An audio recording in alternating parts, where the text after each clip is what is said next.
क्या बात है, क्या बात है। जय हो, जय हो।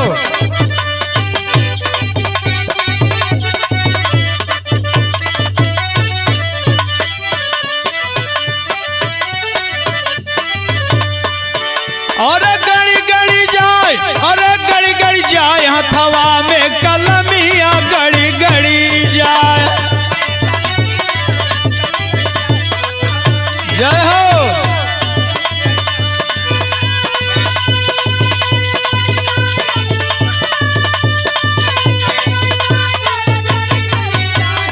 क्या बात है।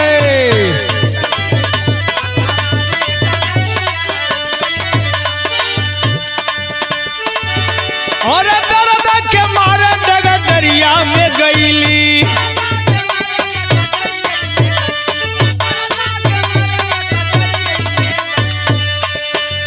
डगा दरिया में गईली, डगा दरिया में गईली।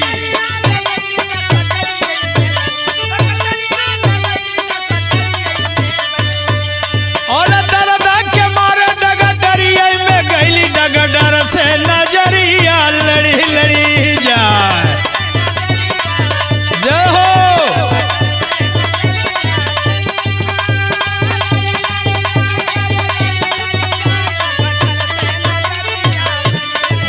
क्या बात है।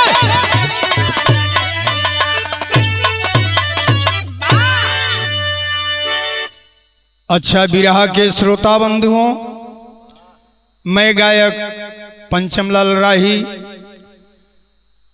आर के स्टूडियो घोरावल सोनभद्र की ओर से हमारे अजीज मित्र रतन भाई की देखरेख में एक बिरहा छोड़ने जा रहा हूं और हमें आशा नहीं पूर्ण विश्वास है आप लोगों को बेहद पसंद आएगा और आप लोग प्यार दुलार देने की कृपा करें।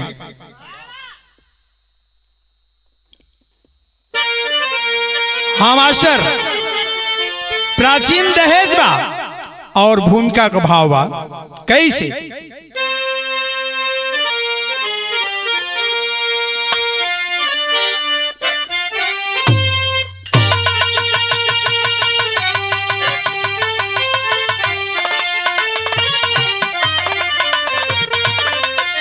वाह।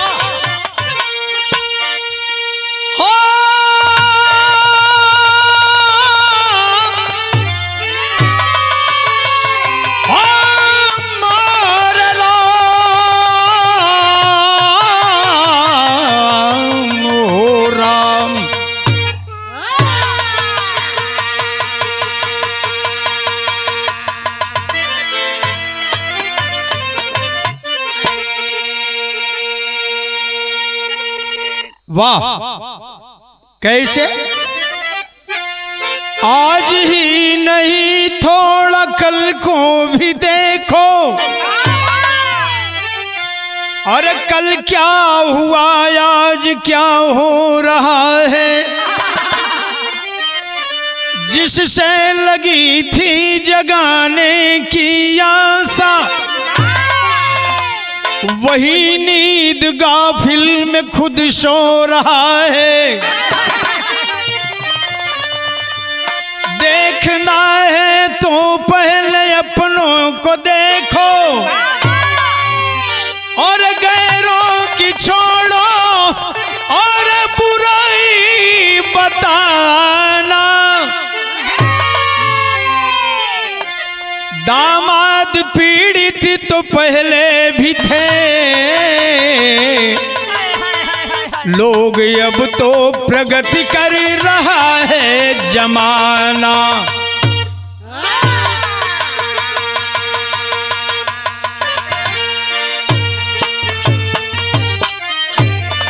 ए भैया, आज लोग बताओ तुम बड़ा दहेज बढ़ गई बा, लेकिन हम ई दहेज ओ जमाने के सुनावे चलते ही। कौने जमाने का? बादशाह अकबर के जमाने के, जब बादशाह अकबर का जमाना था। गजल के नमूना लगी मास्टर।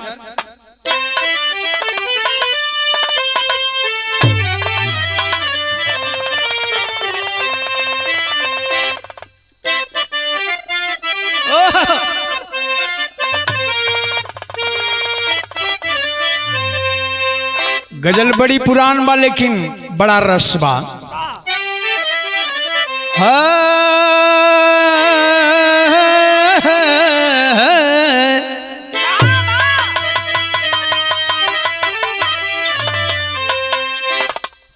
अरे नहीं चाहिए, नहीं चाहिए दिल दुखाना किसी का।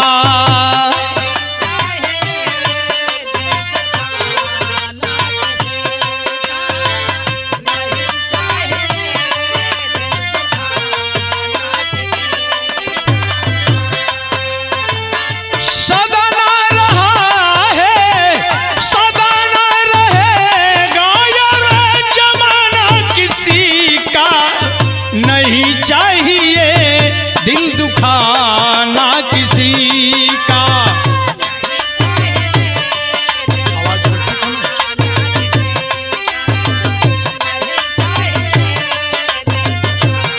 जिया लेकिन भाव लगल कैसे? अरे दर्द दिल की दुनिया में, अरे दर्द दिल की दुनिया में, अरे किसको सुनाऊं?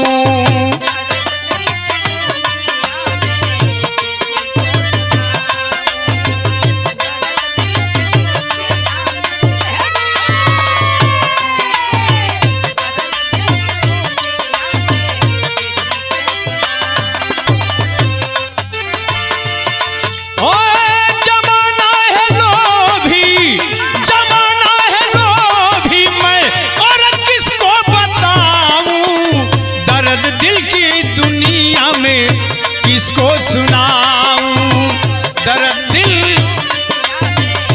किसको?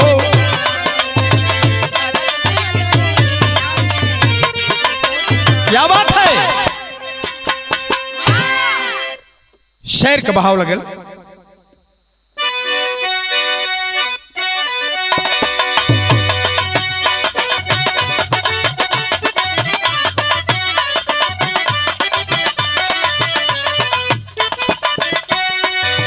मगर एक बात है कि दर्द बताना चाहिए, जिगर का आईना दुनिया को दिखाना चाहिए।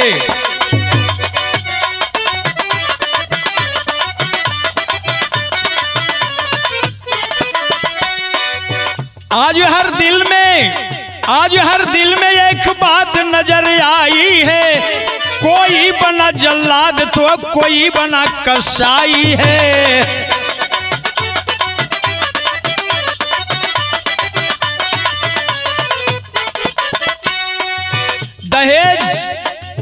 दहेज लोभी ना जल्लाद ना कसाई है, मौत का दास जो यमराज जी का भाई है।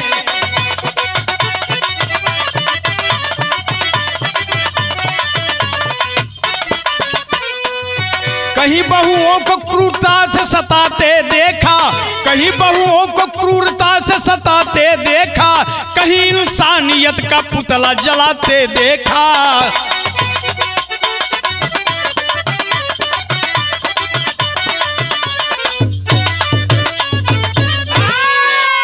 दहेज आप लोग बहुत सुन ले हुआ भैया, लेकिन ये दहेज सुना बादशाह अकबर का जमाना था और सारे लोग परेशान थे। आज तो कम है, उस समय ज्यादा थे।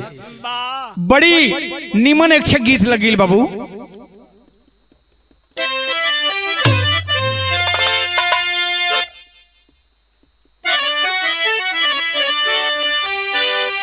और अंगने में फूले फूला गिनवाए नदी, अब बाजले बधैया दुवरा पे। लेकिन भाव लगल कैसे? इ लोगन के सोच बा, और कैसे जय है बेटी ससुर, अररिया विधना अकल पे कुमारिया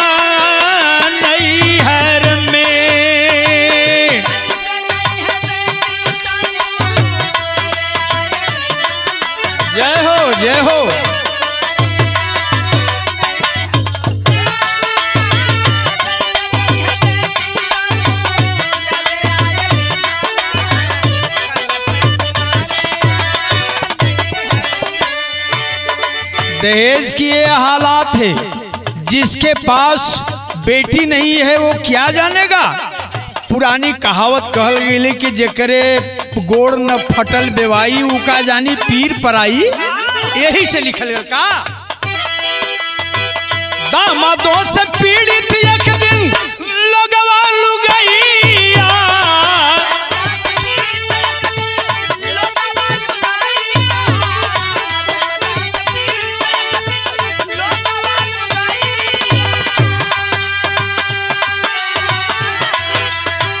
अकबर के आगे गैला देव के दोहैया,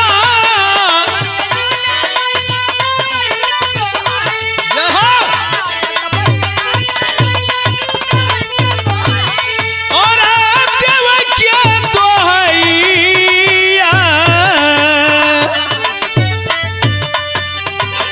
दुखवा में बरसना जरिया विधना, दुखवा में जरिया विधना, कल पे कुमारिया नैहर में।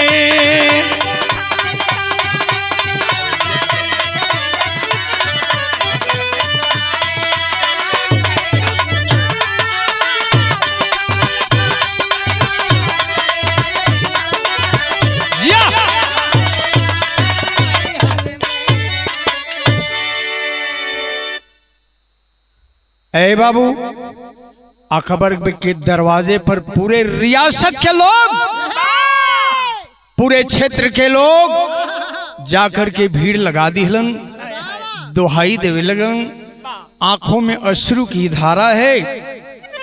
अकबर ने सवाल किया, तुम लोग किस लिए आए हो।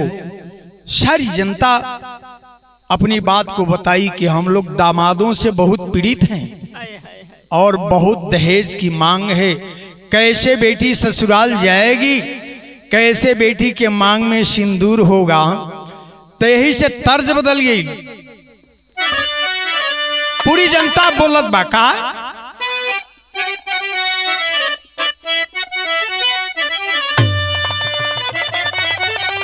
और सनना नरतिया करे,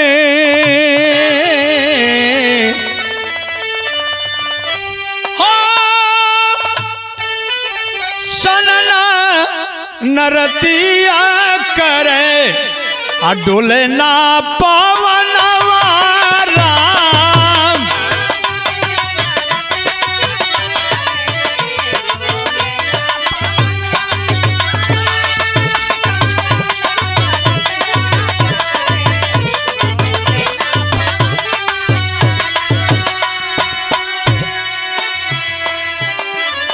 रियासत की पूरी जनता अकबर के सामने हाथ जोड़ करके दुहाई दे रही है। क्या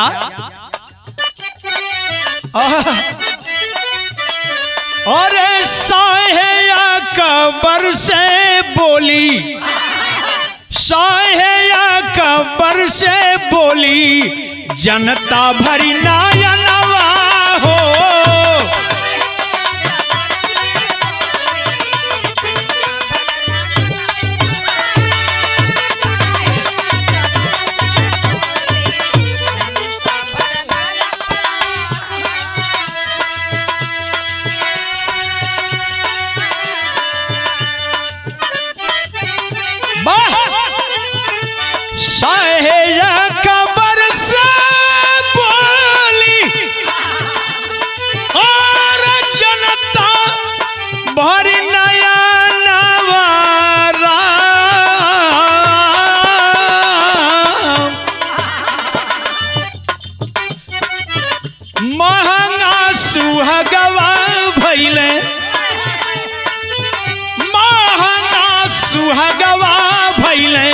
सस्ता भैले जनवारा। क्या बात है, जय हो जय हो।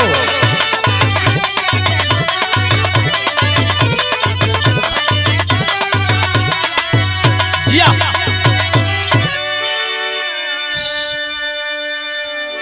पूरी जनता एक स्वर में आवाज देती है कि बेटियों का सुहाग बहुत महंगा हो गया है।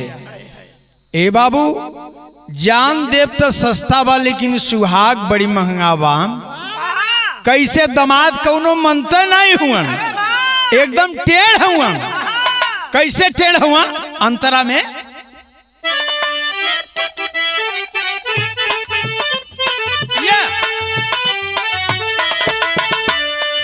अरे कुकुरे का पोछ भइले,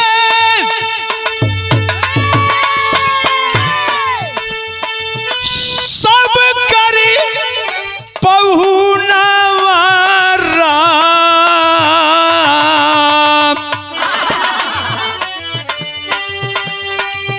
बिटिया के डाहे साहे, बिटिया के डाहे साहे, भाई के गारतना वाला। क्या बात है?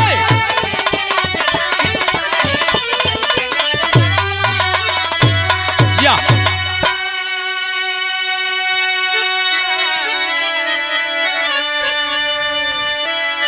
अरे बादशाह का दिमाग गर्म हो गया। लोग कहते हैं लड़कियों को हम लोग विदा कर देते हैं, लेकिन कोई आदमी कहीं गला दबा करके मार दे रहा है, कोई जहर दे करके मार दे रहा है, कोई जला दे रहा है। आप बताइए सरकार, हुजूर जहां पनाह, हम गरीबों की इज्जत कैसे बचेगी? आखिर में बादशाह गुस्से में लाल आवाज दिया, मंत्री को बुला करके आवाज दिए। क्या? अरे दमादों को झुला दो फसिया, अरे दमादों को झुला दो फसिया। अरे अकबर कहे के बीरबल बुला के जल्लादों को।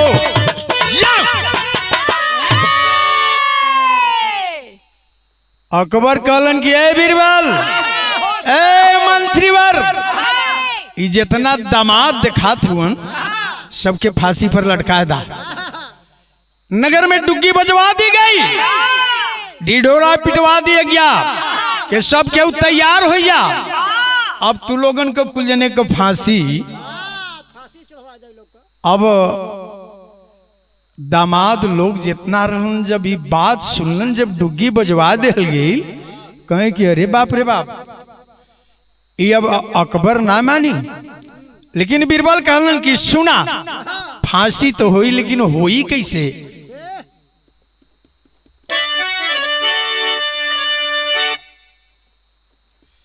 अरे तो सुन के बात अकबर के बीरबली,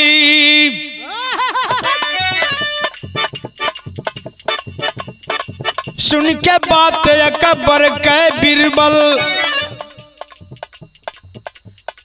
बोला दिल में करके गौर, झुलवाना फांसी पर सबको, अरे दाल भात का नहीं है कौर। घट जाएगा फांसी घर जब चलेगा दामादों का दौर। और बनवाना होगा फांसी घर, बनवाना होगा फांसी घर, फांसी से कुछ पहले और।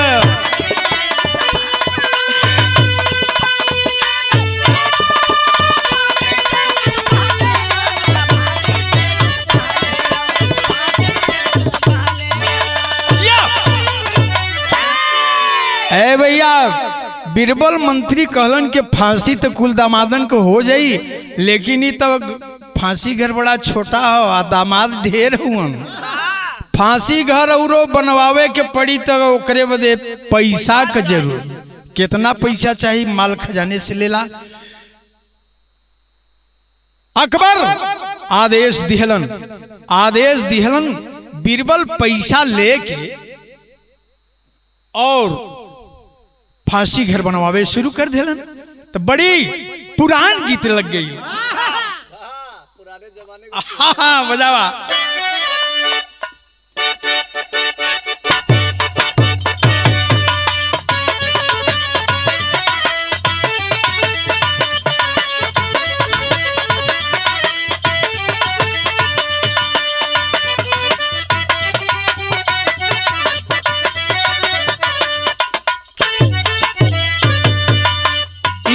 बा रतिया होले गरमिया हो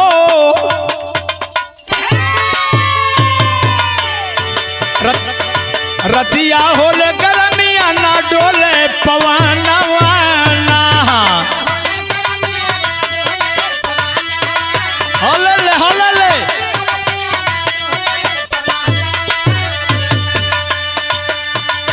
ए बाबू दामाद लोगन का हालत खराब बा अब तू हो बची है तोहरो फांसी होई कैसे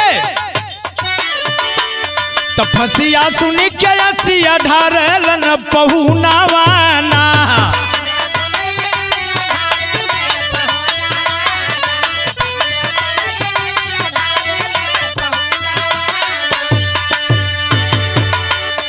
तो बीरबल मंत्री होशियार लेके रुपया कई हजार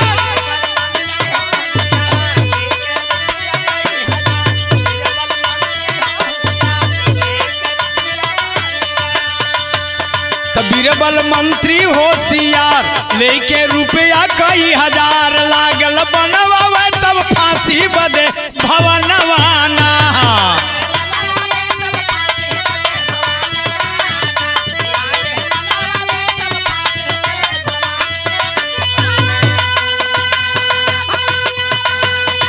जिया जिया जिया बछरू 12 पहाड़ी सुगा लागल बनवावे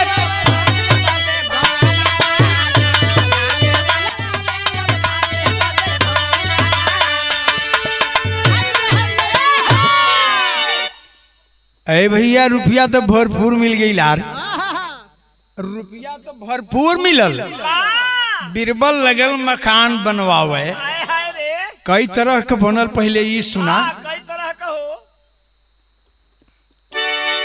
अरे इकट्ठे लकड़ी का बनवावल इकट्ठे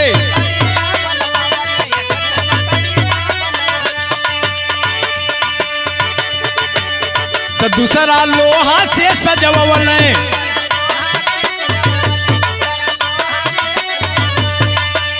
तो इकट्ठे चांदी इकट्ठे सोहे सोबरानावाना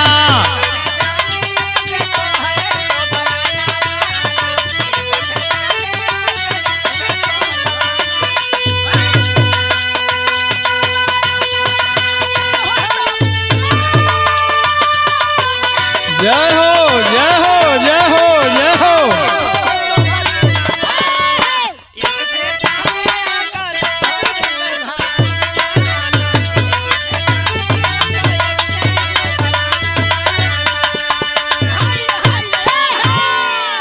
बीरबल बड़ा होशियार रहलन एक ठे मकान बनौलन लकड़ी का फांसी घर हो हाँ माने लकड़ी का मकान बनल चौचक और दूसरा लोहा का मकान बनल तीसरा बनल चांदी का सोना का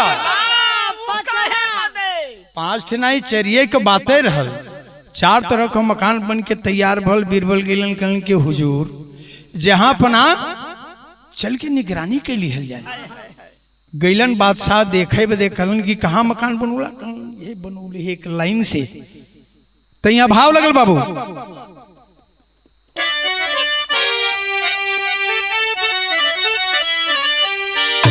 और बीरबल के बुद्धि को लोहा मानिय कबर ज्ञानी है और करण गए फांसी घर के निगरानी कबर ज्ञानी हो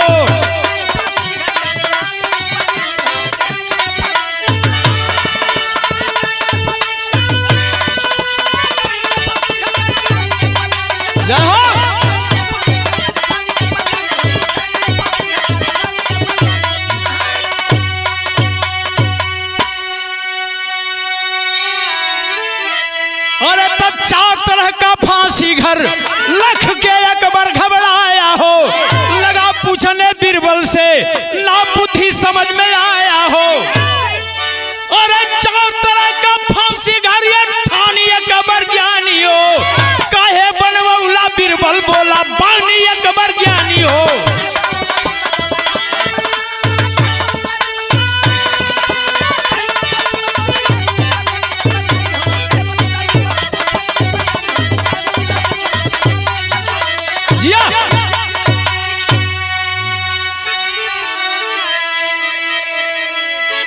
अकबर जब देखे लगलन तो देखते रह गिलन। एक ठे लकड़ी का मकान बनल हो, एक ठे लोहा के, एक ठे चांदी के, एक ठे सोना का। कहलन के अरे बीरबल ई कैसन मकान? कहलन के इतना दमाद जब अइहन, इतना दमाद जब अइहन, उ जौन तोहार फांसी करल उ कम न पड़ जात, बनवाए दिले अब में झुलावा खूब। तब जौन बा के बीरबल अकबर से बतावत हुआ, सुना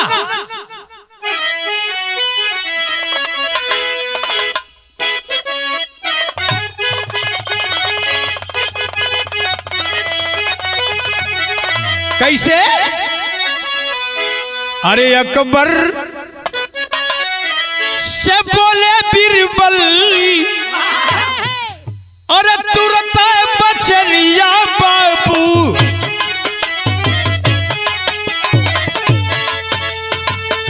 बुद्धि का निशाना सही अकबर पे लगा।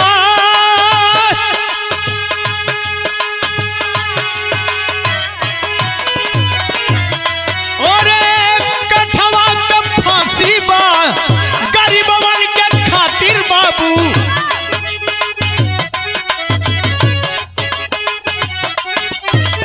नौकर और चाकर जे पर जाई है लटकाए।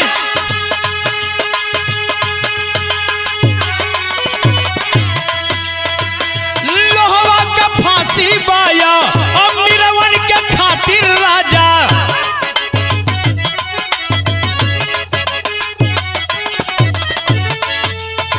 सेठ साहूकार वो पे जाई है हो झूलाया।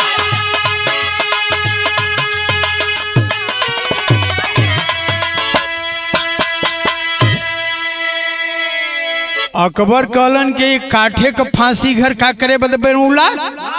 कहलन के ये काठे का फांसी घर है, पर नौकर चाकर जौन बा गरीब लोग ए पर लटकावल जी हम। कहलन के फांसी घर ई जौन लोहा के बनल है, एमे केकर फांसी हुई? बीरबल कहलन के में हैसन अमीर लोगन को फांसी हुई, सेठ साहूकार लोगन को फांसी हुई, जे रुपया पैसा वाला बा। अकबर कहलन कि बीरबल ही बतावा कि हई चांदी के फांसी के करे बदे है, आई सोना के करे बदे है? बीरबल बताओ बा कैसे?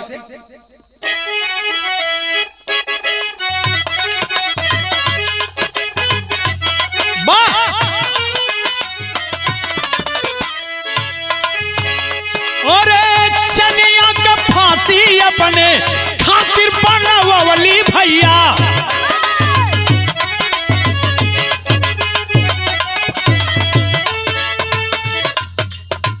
तब से बोला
अकबर कहन के बीरबल हई फांसी घर जो ई चानी वाला बनौले हुआ ई केकरे बदे है?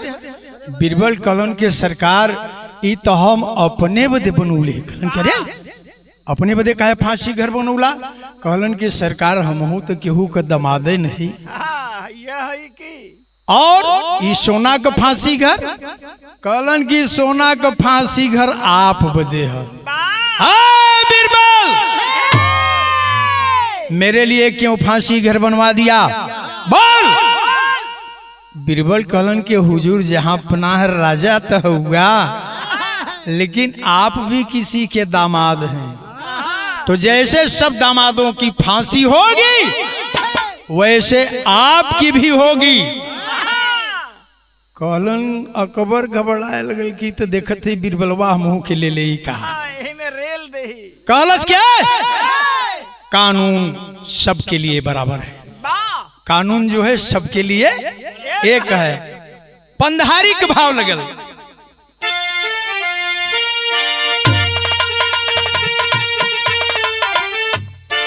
वाह अकबर सोचल कि हमरो फांसी अब होबे करी। कैसे? और समझ गया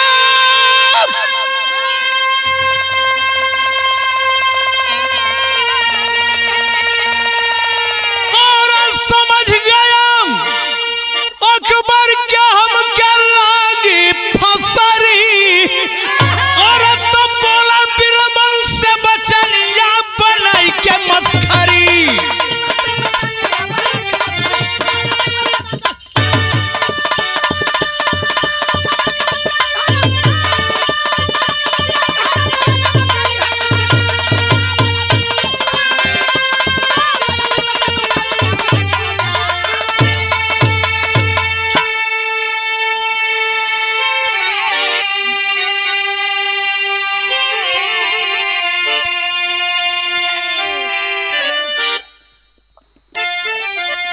किसकी किसकी फांसी होगी गिना न जाए नाव। एक रंग का कमरे लौके सारा गांव। और तब नहीं किसी की फांसी पकड़ के होगी जबरी। अकबर कहलन कि जब एक रंग का कमरा वाले पूरा गाँव ही देखा था, केहू का फांसी पकड़ के जबरी ना हुई, सबको रिहा कर दो, सब जाए अपने अपने घर, किसी की फांसी नहीं होगी। इसीलिए ये धरती पर कई देवतन को पूजा ला नवग्रह नौ ठे ग्रह होला, लेकिन गवैया लोग कवि लोग बतावलन के 9 नहीं 10 ठे ग्रह होला। 10वां ग्रह हम बता दी। हाँ चला भैया बजावा हम बताओ थे। जैसे नवग्रह दुनिया अंदर अपन रंग जमावे।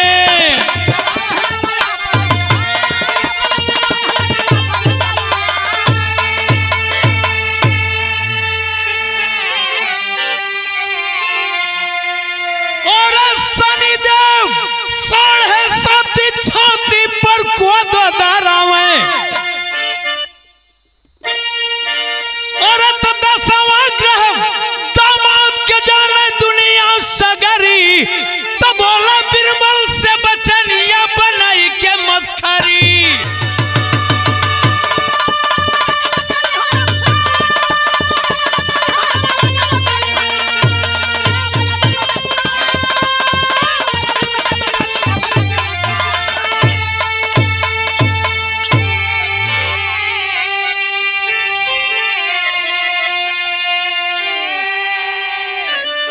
पंडित जी लोग जब पूजा करावलन तो 9 ग्रह बतावल, लेकिन गवैया और कभी 10 ग्रह बतावलन।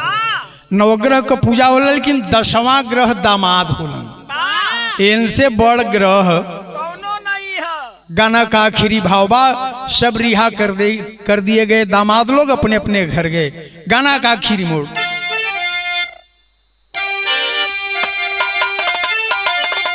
गुरु बिहारी गुरु गणेश गुरु रामलाल गुणकारी स्वर्ग बसे चंद्रिका कवि बच्चन जी बने पुजारी। और दामादों को झुला दो फसिया, और तो पंचम सूर श्याम भूल गए हैं किन यादों को, दामादों को झुला दो फसिया।